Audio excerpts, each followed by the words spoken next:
Good morning. Welcome to Sacred Dive with me, Evangeline.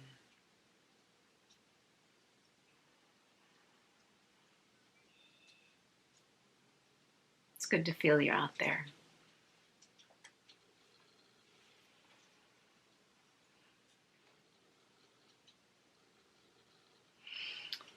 Yeah, so I had an interesting experience this morning where my son got very upset about something.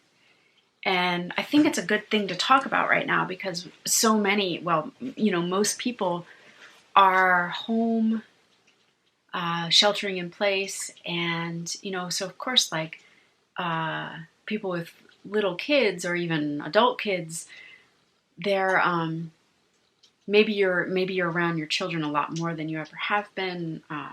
Maybe you're in situations where you can't really get away, or there's not that safety valve of being able to just get away from people for a while. So yeah, what happened with my son is he got very upset about something, and it was like he had a lot of crying, laying there crying and verbalizing what he's upset about. And it just made me realize that he has such access to his emotions. He wasn't holding back. He wasn't trying to look a certain way.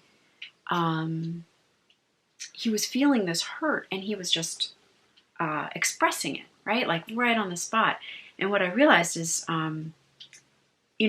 with clients, we can work for quite a while before that kind of access is there. Often we go back and we sit with inner children, and we can watch the inner children do it during the sessions. But to have that raw access, I just saw how precious it was. And so what I took away from that was that,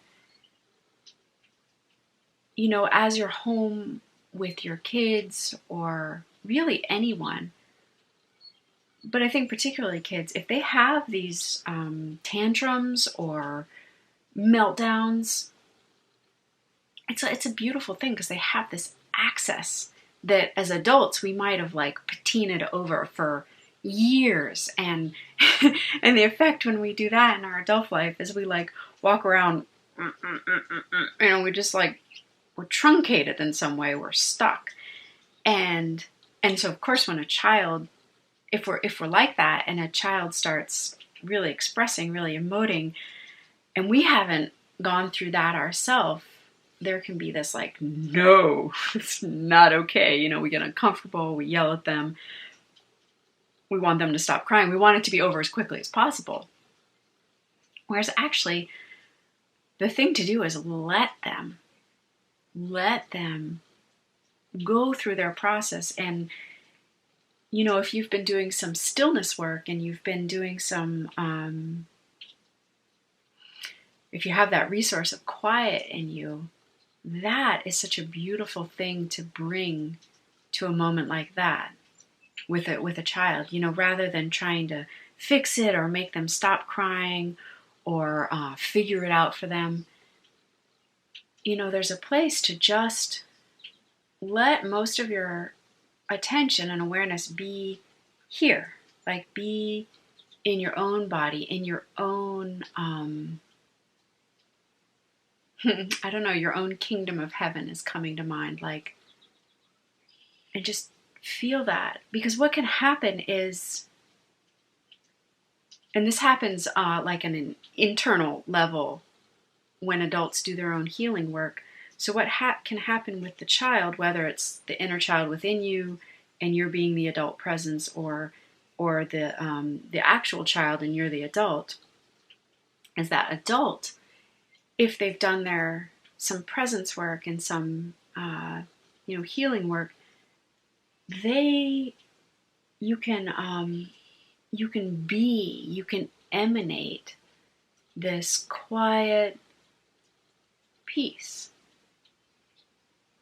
and that is incredibly healing. And what starts to happen, the stronger this adult peaceful emanation is, is just something in the child, be it the inner child or the child, it starts to map onto it. It starts to, just something in the energy of the child will start to mirror and adopt that adult quiet. And so, in that way, that's a beautiful teaching, that's a beautiful healing.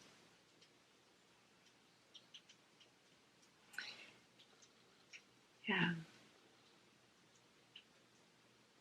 So I hope that makes sense to you. I hope I conveyed it. Um,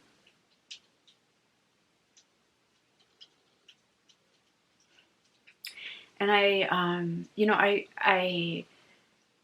just, I bless you in your lives right now, because truly the blessing of the COVID-19 is that it's pushing us all in a very individual way. And just right now, I'm really feeling my heart go out to all the people who are taking care of little kids or teenagers, their own inner children. We have a chance here because we're sort of in this position where we have to stay home. We have this chance, we have this opportunity to develop our capacity to be with, to be that calm presence, to be that in the midst of everything that's going on. My love to you.